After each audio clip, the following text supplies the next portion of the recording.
আপনারা দেখছেন একুশে টেলিভিশন। কাগজে প্রতিষ্ঠান খুলে ১৫০ কোটি টাকা পাচার, পাপুল সেলিনা সাংসদ দম্পতির বিরুদ্ধে মামলা।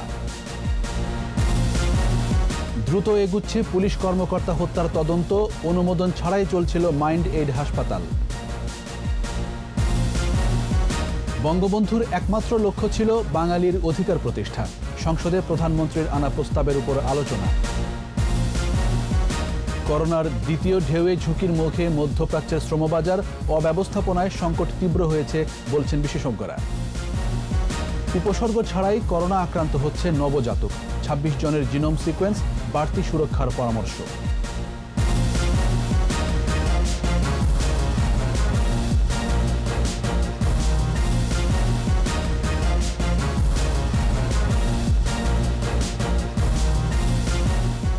শুনছিলেন ফার্স্ট সিকিউরিটি ইসলামী ব্যাংক লিমিটেড সংবাদ শিরোনাম। আমন্ত্রণ জানাচ্ছি রাত ১১টার একুশে সংবাদে, সাথে আছি আমি জাবের হোসেন। দর্শক, একুশে টেলিভিশনের সংবাদ একই সাথে সরাসরি দেখতে পাবেন আমাদের ফেসবুক পেজ www.facebook.com/2124 অনলাইনে। এছাড়া সংবাদে আরও থাকছে, ট্রাম্পের নারাজি সত্ত্বেও থেমে নেই ক্ষমতা হস্তান্তর প্রক্রিয়া, কাজ শুরু করেছেন ৫ শতাধিক কর্মী।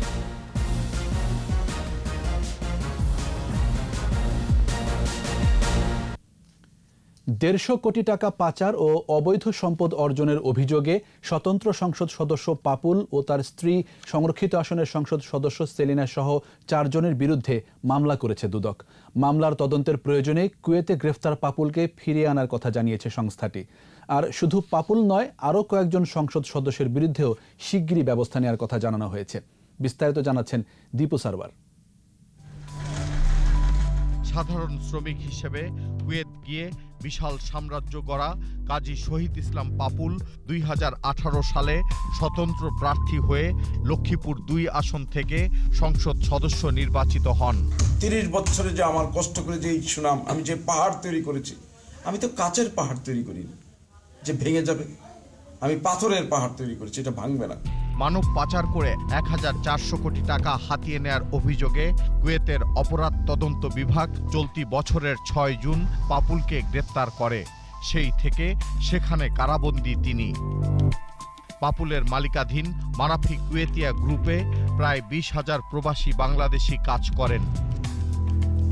অর্থ ও মানব পাচার করে বিপুল সম্পদের মালিক বনে যাওয়া পাপুলের পরিবারের সদস্যরাও দুর্নীতিবাজ বলে প্রমাণ পেয়েছে দুর্নীতি দমন কমিশন দুদক। সংরক্ষিত আসনের সংসদ সদস্য সেলিনা ইসলাম তার স্ত্রী, মেয়ে ওয়াফা ইসলাম ও শালিকা জেসমিন প্রধানও পাপুলের দুর্নীতির সহযোগী বলে প্রমাণ পেয়েছে দুর্নীতি বিরোধী সংস্থাটি। তাদের বিদেশ যাত্রায় নিষেধাজ্ঞা আছে। দুর্নীতির অভিযোগ ওঠার পর সেলিনা ও জেসমিনকে জিজ্ঞাসাবাদ করেছে দুদক। দুদকের তথ্য বলছে, গত বছর পাপুল ও তার পরিবারের সদস্যদের অবৈধ সম্পদের অনুসন্ধান শুরু হয়, আর বুধবার তাদের বিরুদ্ধে মামলা হলো। ৪ জনের বিরুদ্ধে মানি লন্ডারিংয়ের মামলা দায়ের করা হয়েছে, কিন্তু তার শালিকা জেসমিন প্রধানের বিরুদ্ধে ২টি অভিযোগ, একটি হচ্ছে মানি লন্ডারিং আর একটি হচ্ছে অবৈধ সম্পদের দখল থাকা। তদন্ত কর্মকর্তা যদি মনে করে যে এ ব্যাপারে তাকে আটক করা দরকার, তাহলে তার সিদ্ধান্ত মোতাবেক পরবর্তী ব্যবস্থা নেওয়া। পাপুলের মতো আরও যারা আছেন তাদের বিরুদ্ধে শিগগিরই ব্যবস্থা নেওয়া হবে বলেও জানান তিনি। যত তাড়াতাড়ি সম্ভব তাদেরকে আইনের সামনে সম্মুখীন করা আমরা চেষ্টা করছি। যে আমার মনে হয় এ ব্যাপারে বেশি বিলম্ব হবে না। দীপু সারওয়ার, একুশে টেলিভিশন, ঢাকা। আনিসুল করিম শিপন হত্যায় অভিযুক্ত মাইন্ড এইড হাসপাতাল যথাযথ কর্তৃপক্ষের অনুমোদন নেয়নি বলে জানিয়েছেন স্বরাষ্ট্রমন্ত্রী আসাদুজ্জামান খান কামাল। আর হাসপাতালটির মানসিক রোগের চিকিৎসার অনুমতি ছিল না বলে জানান স্বাস্থ্য অধিদপ্তরের মহাপরিচালক। তৌহিদুর রহমানকে সঙ্গে নিয়ে জসিম জুয়েলের রিপোর্ট। সহকারী পুলিশ সুপার আনিসুল করিমের পরিবারের কান্না থামেনি এখনো। হঠাৎ আনিসুলের চলে যাওয়া মানতে পারছে না পরিবারের সদস্যরা। বৃহস্পতিবার গাজীপুরে আনিসুল করিমের পরিবারের সঙ্গে দেখা করেন পুলিশের তেজগাঁও বিভাগের উপকমিশনার হারুনুর রশিদ। এ সময় পরিবারের সদস্যদের সমবেদনা জানান তিনি। পরে হারুনুর রশিদ বলেন, দ্রুত সময়ের মধ্যে আনিসুল করিমের হত্যার মামলার চার্জশিট দেওয়া হবে। অলরেডি আসামি 11 জন গ্রেপ্তার হয়েছে এবং আমরা আইনি প্রক্রিয়া যেটা করার আমরা সেটাই করছি। বিচারের প্রক্রিয়া শুরু হয়েছে। অলরেডি 7-10 জনের 7 দিনের রিমান্ড মঞ্জুর হয়েছে এবং বাকি কাজটা ইনশাল্লাহ আমরা ভালোভাবে করব। এদিকে আনিসুল করিমের হত্যার প্রতিবাদে মানববন্ধন কর্মসূচি পালিত হয়েছে গাজীপুরে। মানববন্ধন থেকে দোষীদের গ্রেপ্তার করে শাস্তির দাবি করা হয়। আনিসুল করিম হত্যার বিষয়ে সচিবালয়ে কথা বলেন স্বরাষ্ট্রমন্ত্রী। তিনি জানান, সর্বোচ্চ গুরুত্ব দিয়ে এই মামলার তদন্ত করা হচ্ছে। দোষীদের দ্রুত বিচারের আওতায় আনা হবে বলেও জানান মন্ত্রী। মোট 11 জনকে গ্রেফতার করা হয়েছে। এটা নিয়ে তদন্তর পরে আরও যারা যারা এর সঙ্গে সম্পৃক্ত, যারা দোষী সাব্যস্ত হবে বলে আমরা মনে করছি, তাদের সবাইকে আইনের আওতায় এনে তাদের সুবিচারের ব্যবস্থা করা হবে। স্বাস্থ্য অধিদপ্তরের মহাপরিচালক বলেন, হাসপাতালটি মানসিক রোগের চিকিৎসা করার জন্য অনুমোদন ছিল না। তাদের বিরুদ্ধে ব্যবস্থা নেওয়া হচ্ছে বলেও জানান তিনি। ওরা বলছে যে ওদের নারকোটিক্স থেকে পারমিশন ছিল, কিন্তু স্বাস্থ্য অধিদপ্তর থেকে কোনো পারমিশন ছিল না।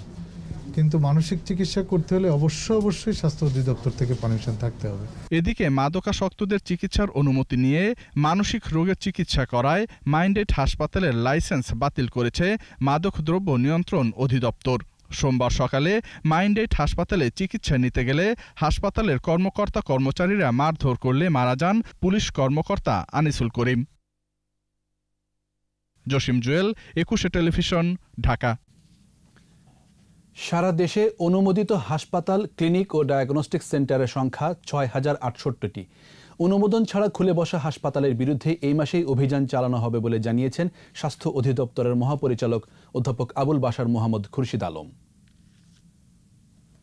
সম্পূর্ণ লাইসেন্স সহ হাসপাতাল আছে 6067টা, হাসপাতাল আছে 2130টা, আর ডায়াগনস্টিক সেন্টার আছে 3856টা। টোটালটাকে ইন্সপেকশন করার জন্য আমরা একটা ইমার্জেন্সি মিটিং করেছি, করে আমরা একটা কমিটি করেছি এবং প্রত্যেকটা এলাকার সিভিল সার্জনদেরকে সেই দায়িত্ব দেওয়া হচ্ছে, সাথে প্রশাসন, কারণ আমরা একা এটা করতে পারবো না। আশা করছি যে হয়তো এই মাসের মধ্যে উই কুড স্টার্ট। পাকিস্তানি শাসকের বিরুদ্ধে জাতিকে ঐক্যবদ্ধ করে যে সশস্ত্র সংগ্রামের মধ্য দিয়ে স্বাধীনতা এসেছিল, তা বঙ্গবন্ধু শেখ মুজিবুর রহমানের নেতৃত্বেই হয়েছিল। মুজিব বর্ষ উপলক্ষে সংসদের বিশেষ অধিবেশনে প্রধানমন্ত্রী শেখ হাসিনার আনা প্রস্তাবের উপর আলোচনায় অংশ নিয়ে সংসদ সদস্যরা বলেন, জাতির জনকের রাজনীতির একমাত্র লক্ষ্য ছিল বাঙালির অধিকার প্রতিষ্ঠা। বিস্তারিত জানাচ্ছেন আকবর হোসেন সুমন।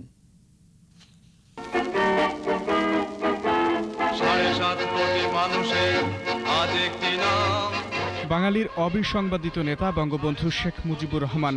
রাষ্ট্রভাষা বাংলা প্রতিষ্ঠা থেকে ৭১-এর মুক্তিযুদ্ধ, এই দীর্ঘ সংগ্রামে আপোষ করেননি পাকিস্তানি শাসক গোষ্ঠীর কাছে।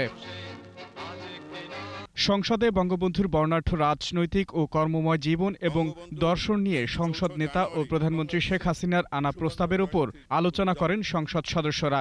৪৮ সাল থেকে ৭১ পর্যন্ত প্রত্যেকটা বছরেই বঙ্গবন্ধু একবার না দুইবার হোক বা অনেক সময় 3বার বা 4বার 5বার জেলে গেছেন। ১৯৭০ সালে পাকিস্তানের জাতীয় পরিষদের নির্বাচনে আওয়ামী লীগ সংখ্যাগরিষ্ঠতা অর্জন করলেও পাকিস্তানি সামরিক গোষ্ঠী আওয়ামী লীগের কাছে ক্ষমতা হস্তান্তর করতে টালবাহানা শুরু করে। তারা বলেন, দেশ ও জনগণের কল্যাণে নিবেদিত বঙ্গবন্ধুকে বাঙালির নেতা হিসেবে ভোটের মাঠেই নির্বাচিত করেছিল। শেখ মুজিব 6 দফাকে ঘিরে মাত্র 3 বৎসরের মাথায় একটি গণ অভ্যুত্থান সৃষ্টি করতে পেরেছিলেন, এই জন্যই তাকে রাজনীতির কবি বলা হয়। তার আইনের শাসনের প্রতি ছিল অগাধ বিশ্বাস, আদালতের প্রতি ছিল গভীর আস্থা এবং ন্যায় বিচার প্রতিষ্ঠার ব্যাপারে ছিল তার দৃঢ়তা। দূরদৃষ্টি সম্পন্ন রাজনীতিবিদ হিসেবে বঙ্গবন্ধুর রাজনৈতিক দর্শন উঠে আসে সংসদ সদস্যদের আলোচনায়। বঙ্গবন্ধু নাই, আজকে নিরপেক্ষ মুরব্বীরা বলেন, আজকে বঙ্গবন্ধু জীবিত থাকলে আর শেখ হাসিনার প্রধানমন্ত্রী থাকলে বলতো, মা তুমিই চালিয়ে যাও। পিতার দেখানো পথেই কন্যা শেখ হাসিনা সোনার বাংলা গড়তে কাজ করে যাচ্ছেন বলেও উল্লেখ করেন সংসদ সদস্যরা। অবৈধভাবে ক্ষমতা দখলকারীরা ক্ষমতায় এসে বঙ্গবন্ধু নাম ইতিহাস থেকে মুছে ফেলার ষড়যন্ত্রে লিপ্ত হলো। আকবর হোসেন সুমন, ২১ টেলিভিশন, ঢাকা। বহুমাত্রিক সংকটের মধ্য দিয়ে যাচ্ছে জনশক্তি রপ্তানি খাত। বিশেষজ্ঞরা বলছেন এমনিতেই মধ্যপ্রাচ্যের অবস্থা ভালো যাচ্ছিল না, এরপর আবার করোনা মহামারী নতুন সংকটে ফেলে দেয়। বিশ্বের বিভিন্ন অঞ্চলে শুরু হচ্ছে করোনার দ্বিতীয় ঢেউ। এই ধাক্কায় পরিস্থিতি আরও বদল হওয়ারও শঙ্কা দেখছেন অভিবাসন বিশেষজ্ঞরা। এই অবস্থায় সম্ভাব্য সংকট বিবেচনায় সুষ্ঠু পরিকল্পনা নিয়ে এগোনোর পরামর্শ দিচ্ছেন তারা। রিপোর্টে আরও জানাচ্ছেন মোহাম্মদ নুরুন নবী। বাংলাদেশের জন্য সবচেয়ে বড় শ্রমবাজার মধ্যপ্রাচ্য। বিএমইটির তথ্য অনুসারে প্রবাসী শ্রমিকদের ৭৬.৯৩% সৌদি আরব, সংযুক্ত আরব আমিরাত, কুয়েত, ওমান, কাতার, বাহরাইনে কাজ করছে। মহামারীর দুঃসময়ে দেশে ফিরে নানান জটিলতার মুখোমুখি প্রবাসী শ্রমিকরা। প্রবাসী কল্যাণ মন্ত্রণালয়ের পরিসংখ্যান বলছে 2.09 লাখ প্রবাসী শ্রমিক করোনাকালে দেশে ফিরেছে। এর মধ্যে নারী শ্রমিক 22,936 জন। এ অবস্থায় গত সেপ্টেম্বরে নতুন সংকটের মুখোমুখি হতে হয় শ্রমিকদের। বিমান চলাচল বন্ধ আর স্বয়ংক্রিয় ভিসা নবায়ন বন্ধ থাকায় দুর্ভোগ পোহাতে হয় তাদের।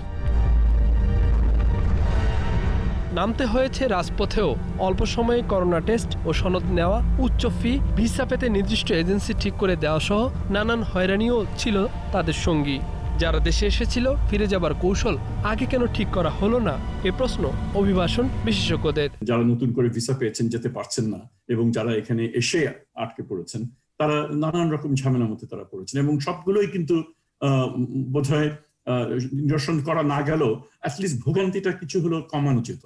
তারা যে আবার ওই দেশে যারা যাবেন এবং তার জন্য যে আগাম প্রস্তুতি, নেগোসিয়েশনস, সেটা যে সুষ্ঠুভাবে যে সেটার প্রমাণ আমরা পাচ্ছি, কারণ আলটিমেটলি ভজঘট পুরোটা একটা লেগে আছে। বিশেষজ্ঞরা বলছেন পরিকল্পনা ও সমন্বয়ের অভাবেই অভিবাসন সংকট ঘনীভূত হচ্ছে। এখানে যারা আছেন তাদের পুনরায় কাজের যোগদানের ব্যবস্থা করে এবং যারা ছুটিতে আটকা পড়েছে তাদেরকে কিভাবে এখানে প্রেরণ করা যায় সেই ব্যাপারে অবশ্যই কূটনৈতিক তৎপরতা অব্যাহত থাকা উচিত। বৈদেশিক কর্মসংস্থান বন্ধ, যারা আছে তারাও সংকটে আছে, আবার ফেরত আসতে হচ্ছে, যার ফলশ্রুতিতে কিন্তু আমাদের অভিবাসন খাতটা সংকটে পড়েছে। এবং আগামী সেকেন্ড ওয়েভ যেটা আমরা শুনছি শীতে আসবে, এই যে আমি মনে করছি না যে আগামী বছরের জুলাইয়ের আগে বৈদেশিক কর্মসংস্থান পরিস্থিতি খুব একটা স্বাভাবিক হবে। করোনা পরবর্তী অর্থনৈতিক চ্যালেঞ্জে অনেক প্রবাসী কর্মস্থলে ফিরতে না পারার শঙ্কার মধ্যে নতুন শ্রমবাজার খোঁজার পরামর্শ বিশেষজ্ঞদের। ইউরোপের অনেক দেশ তারা আমাদের কেয়ার গিভার চাইছে, এগ্রিকালচার শ্রমিক চাইছে। আপনার রাশিয়ার আশেপাশে কিছু দেশ, রাশিয়া, উজবেকিস্তান, সেই দিকে জাপান আমাদের জন্য একটা বড় সম্ভাবনা জায়গা হতে পারে। আমাদের নারী কর্মীরা সৌদি আরব নাকি যদি আমরা হংকং এর মতো দেশ বা কেয়ার গিভার তৈরি করে পাঠাতে পারি। কর্মী পাঠাতে চুক্তি আছে 173টি দেশের সাথে। এর মধ্যে 160টি দেশে কাজ করছে বাংলাদেশের শ্রমিকরা। মোহাম্মদ নুরুন নবী, একুশে টেলিভিশন, ঢাকা। করোনা সংক্রমণে মারা যাচ্ছে নবজাতকও। এক গবেষণায় দেখা গেছে 84টি নবজাতকের নমুনা পরীক্ষায় 26 জনের শরীরে কোভিড-19 শনাক্ত হয়েছে। এর মধ্যে 3 দিন বয়সের শিশুও ছিল। আক্রান্তদের বেশিরভাগই উপসর্গহীন। মারা গেছেন 14 জন। তবে তাদের অপুষ্টি সহ অন্যান্য জটিলতাও ছিল। নবজাতকদের সংক্রমণ ঝুঁকি এড়াতে জন্মের সময় স্বাস্থ্যকর পরিবেশ, পুষ্টি নিশ্চিত করা ও স্বাস্থ্যবিধি মেনে যত্ন নেওয়ার পরামর্শ বিশেষজ্ঞদের। রায়হান সুমনের ক্যামেরায় আরও জানাচ্ছেন স্মৃতি মণ্ডল। ঢাকা শিশু হাসপাতালের মূল ভবনের বাইরে 20 শয্যার কোভিড ইউনিট। 13 জুলাই থেকে এ পর্যন্ত সেবা নিয়েছে শতাধিক করোনা আক্রান্ত শিশু। ওর তো এখানে শিশু হসপিটালে করোনায় ধরা হয়েছে। আমাদের সবারই নেগেটিভ আসছে, বাট আমার ছেলেটার পজিটিভ আসছে। আমার মেয়ে হচ্ছে 3 তারিখে থেকে ও রক্ত করতেছে, পায়খানা করতেছে। পরে বললাম যে তাহলে হসপিটালে নিয়ে আসি। নারায়ণগঞ্জ থেকে আসা নিউমোনিয়ায় আক্রান্ত এক শিশুর করোনা শনাক্ত হয় 17 এপ্রিল। এরপর যৌথ গবেষণা শুরু করে চাইল্ড হেলথ রিসার্চ ফাউন্ডেশন ও ঢাকা শিশু হাসপাতাল। গবেষণায় দেখা যায় 0 থেকে 28 দিন বয়সী 84টি নবজাতকের নমুনা পরীক্ষায় 26 জনের শরীরে করোনা ভাইরাসের অস্তিত্ব পাওয়া গেছে। এর মধ্যে মারা গেছে 14 শিশু। উপসর্গটা পাই কিন্তু হয়তোবা পরে, কিন্তু ভাইরাসটা কিন্তু আসে তার আগে। সুতরাং ওই 3 দিনে যখন আমরা ভাইরাস পেয়েছি তখন তার উপসর্গ থাকবে না, কিন্তু উপসর্গটা আস্তে আস্তে হবে। নবজাতকদের সুরক্ষায় নিরাপদ জন্মস্থান ও স্বাস্থ্যকর পরিবেশে বেড়ে ওঠা নিশ্চিত করার পরামর্শ দিচ্ছেন গবেষকরা। যেখানে ডেলিভারি হবে সেটা ক্লিন থাকবে। যিনারা সাহায্য করছেন অন্যরা, তাদেরও মাস্ক পরেই আমরা এই কাজটা করব, যাতে করে আমরা কোনোভাবে অন্য কারো থেকে কেউ আক্রান্ত না হয়। একটা শিশুকে মাস্ক পরানোটা কিন্তু একটু কঠিন, সে তো আর কিছু বুঝবে না, তাকে রক্ষা করাটাই মুশকিল। সুতরাং আমাদেরকেই সমস্ত সাবধানতা অবলম্বন করতে হবে। সংক্রমণ শুরুর পর থেকে অক্টোবর পর্যন্ত ঢাকা শিশু হাসপাতালের বহির্বিভাগের 533 শিশুর করোনা পরীক্ষায় শনাক্ত হয় 110 জন। ভর্তি 2382 শিশুর মধ্যে আক্রান্ত হয় 307 জন। এর মধ্যে 0 থেকে 1 মাস বয়সী 43 জন। সবচেয়ে বেশি রোগী ঢাকার 122 জন। জরুরি অস্ত্রোপচারের জন্য সার্জারি বিভাগে ভর্তি 61 শিশুর করোনা শনাক্ত হয়, যাদের কোনো উপসর্গ ছিল না। অনেক বাচ্চা এনভায়রনমেন্টও আছে বা হসপিটালও আছে যারা মানে অ্যাসিমটোমেটিক অর্থাৎ উপসর্গবিহীন, তারা কিন্তু কন্টামিনেশন করে যাচ্ছেন। সো ওনাদেরকে, এই বাচ্চাগুলোকে শনাক্ত করে আইসোলেট করাটা জরুরি। অপুষ্টিকর বাচ্চারাই বেশি আক্রান্ত হচ্ছেন। আরও গবেষণার জন্য আক্রান্ত 26 নবজাতকের করোনা ভাইরাসের জিনোম সিকোয়েন্স করা হয়েছে। স্মৃতি মণ্ডল, একুশে টেলিভিশন, ঢাকা। কোভিড-19-এ 24 ঘন্টায় দেশে আরও 19 জনের মৃত্যু হয়েছে। ঢাকা বিভাগেই মারা গেছেন 15 জন। মোট মৃত্যু 6127। স্বাস্থ্য অধিদপ্তরের সংবাদ বিজ্ঞপ্তি বলছে 249তম দিনে 115টি ল্যাবে করোনা পরীক্ষা হয়েছে 14,524 জনের। শনাক্ত হয়েছে 1,733। মোট শনাক্ত 4,25,353। নতুন 1,715 জন সহ সুস্থ হয়েছে 3,43,131। প্রতি 10 লাখে শনাক্ত 2,497.57 এবং মৃত্যু 2,014.79। প্রতি 10 লাখে সুস্থতার সংখ্যা 35.98। এ পর্যন্ত করোনা পরীক্ষা হয়েছে 24,84,688 জনের। নিচ্ছি বিরতি। স্বাস্থ্যবিধি মেনে চলুন, সুস্থ থাকুন। যখন ফিরছি তখন অন্যান্য খবরের সঙ্গে আরও থাকবে। হাজী সেলিমের দুর্নীতির মামলা, পুরনো নথি হাইকোর্টে তলব। বাড়ছে ডেঙ্গু রোগীর সংখ্যা, বাসাবাড়ির আশপাশ অপরিচ্ছন্ন রাখলে জেল জরিমানা। আবারও আমন্ত্রণ রাত 11টার একুশে সংবাদে। বিএনপিকে জয়ী হওয়ার নিশ্চয়তা দিলেই নির্বাচন কমিশন নিরপেক্ষ ও ভালো বলে মন্তব্য করেছেন আওয়ামী লীগের সাধারণ সম্পাদক ওবায়দুল কাদের। বলেন, বিএনপির রাজনীতির পথ ষড়যন্ত্রের, গণতন্ত্রের নয়। সরকারি বাসভবনে নিয়মিত ব্রিফিংয়ে এসব কথা বলেন তিনি। দুঃখের বিষয়, গণতন্ত্রকে এগিয়ে নেওয়ার পথে বিরোধী দল হিসেবে বিএনপি এ পর্যন্ত কি কোনো অর্থবহ ভূমিকা পালন করতে পেরেছে? সব কিছুতে বিশুদ্ধার আর সমালোচনা ছাড়া সরকারের কোনো একটি কাজের প্রশংসা কি তাদের মুখ দিয়ে এ পর্যন্ত বের হয়েছে? যারা সাদাকে সাদা বলতে পারে না, সত্যকে সত্য বলতে পারে না, বিরোধীতেই যাদের একমাত্র রাজনৈতিক কৌশল, তারা কিভাবে গণতন্ত্রের বিকাশমান রংধনুতে রং যুক্ত করবে?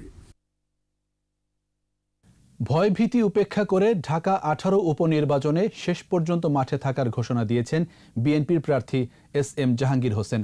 সংবাদ সম্মেলনে তিনি অভিযোগ করেন, তার নেতাকর্মীদের বাসায় বাসায় গিয়ে ভয়ভীতি দেখাচ্ছে আওয়ামী লীগ প্রার্থীর লোকজন। ভোট কেন্দ্র থেকে এজেন্টদের বের করে দিলে জনগণকে সঙ্গে নিয়ে প্রতিহত করা হবে বলে জানান বিএনপির প্রার্থী। হয়রানি বন্ধ করে সুষ্ঠু নির্বাচনের দাবিও জানান বিএনপির প্রার্থী জাহাঙ্গীর হোসেন।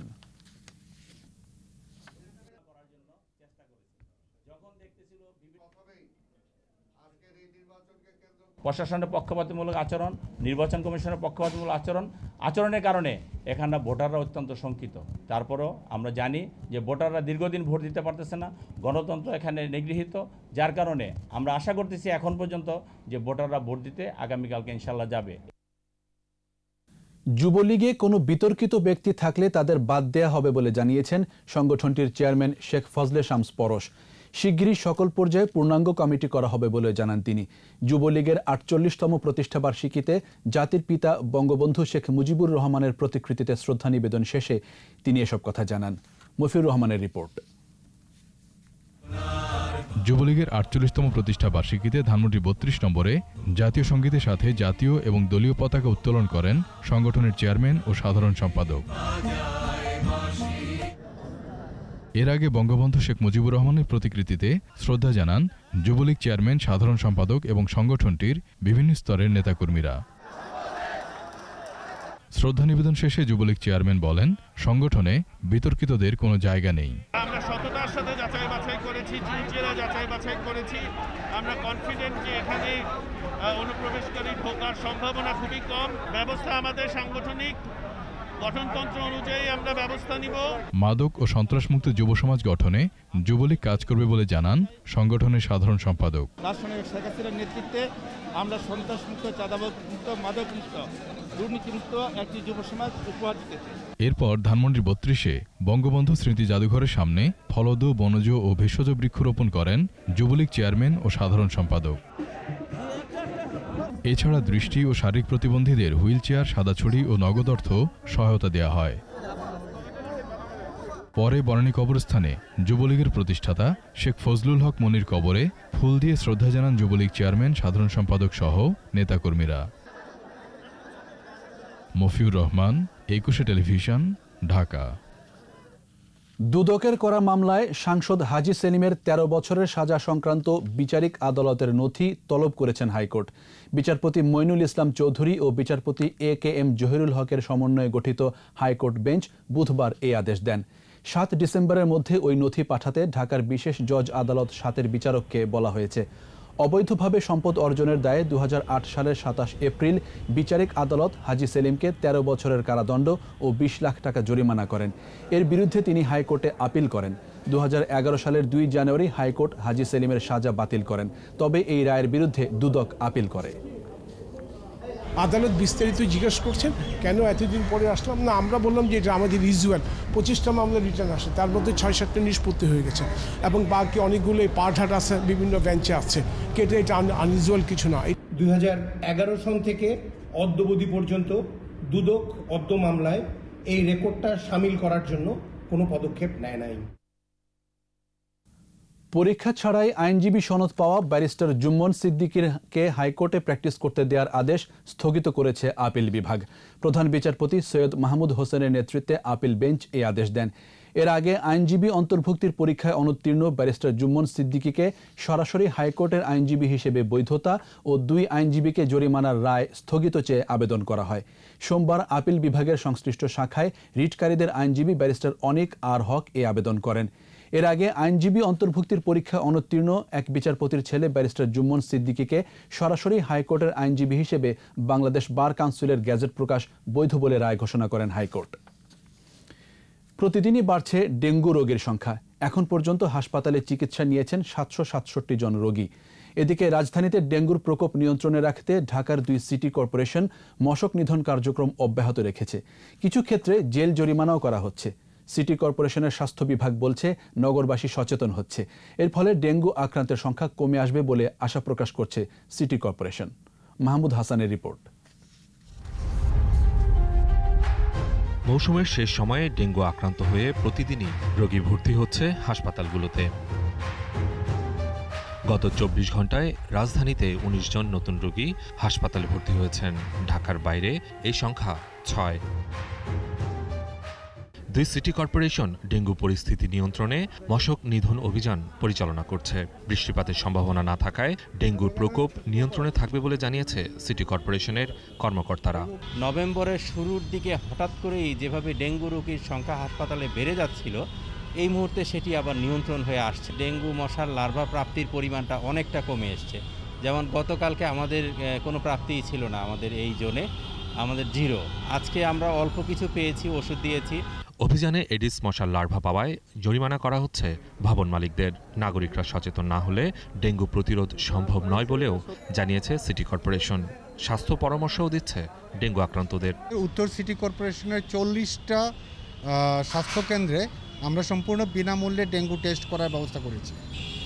ওনারা যে কোনো একটা জায়গায় যে টেস্ট করে তারা নিশ্চিত হতে পারে যে তার ডেঙ্গু হয়েছে কিনা। ডেঙ্গু প্রতিরোধে অভিযান এবং সচেতনতা কর্মসূচি অব্যাহত থাকবে বলেও জানিয়েছে সিটি কর্পোরেশন।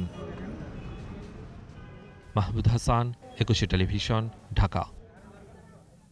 বিরতি নিচ্ছি। স্বাস্থ্যবিধি মেনে চলুন, সুস্থ থাকুন। যখন ফিরছি তখন অন্যান্য খবরের সঙ্গে আরও থাকবে। উড়াল সড়কের 56% অগ্রগতি। আগামী বছর চালু হচ্ছে বিমানবন্দর থেকে তেজগাঁও। জেদ্দায় সমাধিস্থলে প্রথম বিশ্বযুদ্ধে নিহতদের স্মরণ অনুষ্ঠানে বোমা হামলা, বেশ কয়েকজন আহত।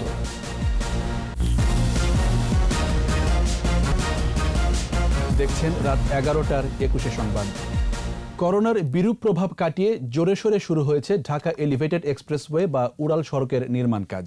কর্তৃপক্ষ জানিয়েছে 2021 ডিসেম্বরে এয়ারপোর্ট থেকে তেজগাঁও পর্যন্ত উড়াল সড়ক চালু করার লক্ষ্য নিয়ে কাজ চলছে।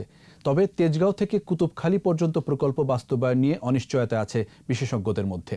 ইবনে নূর শাওনের বিশেষ প্রতিবেদন।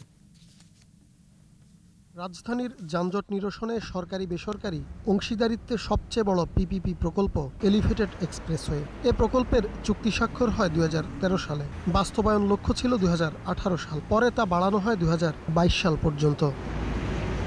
প্রকল্পের প্রথম অংশে কাজ শেষ হয়েছে 56%। বনানী থেকে তেজগাঁও পর্যন্ত দ্বিতীয় অংশে কাজ শুরু হলেও তেজগাঁও থেকে কুতুবখালী পর্যন্ত ভূমি অধিগ্রহণ শেষ হয়েছে মাত্র। প্রকল্প পরিচালক বলছেন, ভূমি ও অর্থ নিয়ে কোনো জটিলতা নেই। তাদের ফাইন্যান্সিয়াল কোনো প্রবলেম আপাতত আর নেই। এই সংকটটা কেটে গেছে এবং আমাদের জমি জমার যে বিষয়টা ছিল সেটাও আমরা শেষ করতে পারছি। এখানে ইউটিলিটি, বিল্ডিং ডেমোলিশন সহ আদার্স যে কাজগুলো হস্তান্তর, এগুলো আমরা সম্পন্ন করছি। কাজের গতি অব্যাহত রাখতে শ্রমিকদের স্বাস্থ্য সুরক্ষার বিষয়ে গুরুত্ব দেওয়া হচ্ছে বলে জানান তিনি।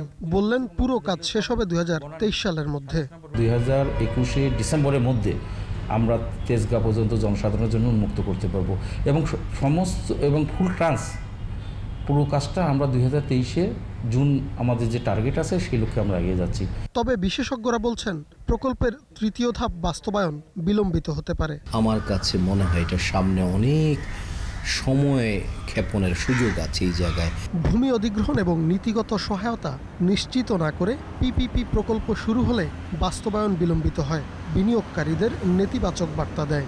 পিপি প্রজেক্ট করতে চাইলে আগে একটা সাপোর্ট প্রজেক্ট করে ল্যান্ড একুইজিশন এবং ইউটিলিটি রিলোকেশন করে একদম গ্রিন ফিল্ড করার পর তারপরে পিপিপি ইনভেস্টরকে ইনভাইট করতে হবে। প্রকল্পটি শেষ হলে হযরত শাহজালাল আন্তর্জাতিক বিমানবন্দর থেকে কুতুবখালী পর্যন্ত নির্বিঘ্ন যাতায়াত নিশ্চিত হবে। ইবনে নূর শাওন, 21 টেলিভিশন, ঢাকা। এবার সোশ্যাল ইসলামী ব্যাংক লিমিটেড বাণিজ্য সংবাদ।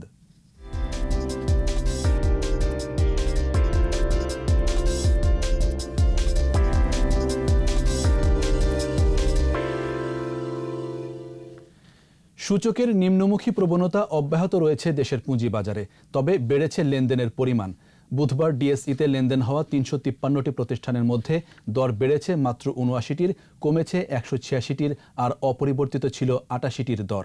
ডিএসইর প্রধান সূচক ডিএসইএক্স 15 পয়েন্ট কমে নেমে আসে 4883 পয়েন্টে। দিন শেষে ডিএসইতে লেনদেনের পরিমাণ দাঁড়ায় 975 কোটি 26 লাখ টাকা। সূচক কমেছে সিএসইতেও। সিএসইতে লেনদেন হওয়া 262টি প্রতিষ্ঠানের মধ্যে দর বেড়েছে 67টির, কমেছে 146টির, আর বদলায়নি 49টির দর। আর সিএসইতে লেনদেন হয়েছে 29 কোটি 27 লাখ টাকার শেয়ার ও মিউচুয়াল ফান্ড। আর এরই সাথে শেষ করছি রাত 11টার 21 সংবাদ। যাবার আগে ফার্স্ট সিকিউরিটি ইসলামী ব্যাংক লিমিটেড সংবাদ শিরোনামগুলো আরও একবার। কাগজে প্রতিষ্ঠান খুলে 150 কোটি টাকা পাচার, পাপুল সেলিনা সাংসদ দম্পতির বিরুদ্ধে মামলা। দ্রুত এগুচ্ছে পুলিশ কর্মকর্তা হত্যার তদন্ত, অনুমোদন ছাড়াই চলছিল মাইন্ড এইড হাসপাতাল। বঙ্গবন্ধুর একমাত্র লক্ষ্য ছিল বাঙালির অধিকার প্রতিষ্ঠা, সংসদে প্রধানমন্ত্রীর আনা প্রস্তাবের উপর আলোচনা। করোনার দ্বিতীয় ঢেউয়ে ঝুঁকির মুখে মধ্যপ্রাচ্যের শ্রমবাজার, অব্যবস্থাপনায় সংকট তীব্র হয়েছে বলছেন বিশেষজ্ঞরা। উপসর্গ ছাড়াই করোনা আক্রান্ত হচ্ছে নবজাতক, 26 জনের জিনোম সিকোয়েন্স, বাড়তি সুরক্ষার পরামর্শ।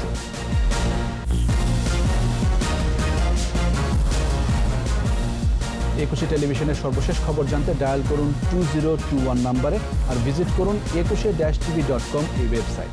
এছাড়া ফেসবুকে লগ ইন করতে পারেন facebook.com/2124 অনলাইনে। আমাদের পরের সংবাদ রাত 1টায় দেখার আমন্ত্রণ রইল। স্বাস্থ্যবিধি মেনে চলুন, সুস্থ থাকুন।